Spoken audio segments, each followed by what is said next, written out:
చాలా ఆనందంగా ఉంది. కలియుగ దైవం, దేవదేవుడు, ఈ ప్రపంచాన్ని నడిపిస్తున్న మహోన్నత శక్తి శ్రీ వెంకటేశ్వర స్వామి ఆశీస్సులతో,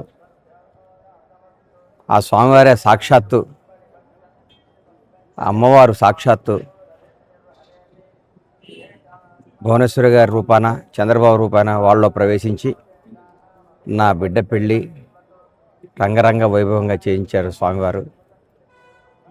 ఈ సందర్భంగా స్వామివారికి ఆయన ఆశీస్సులు నాపై, నా కుటుంబంపై, ప్రజలందరిపై ఉండాలని కోరుకుంటూ, మా బిడ్డల వివాహానికి వచ్చి ఆశీర్వదించిన ప్రతి ఒక్కరికి హృదయపూర్వక ధన్యవాదాలు తెలియజేస్తూ, భువనేశ్వరి మేడం గారు,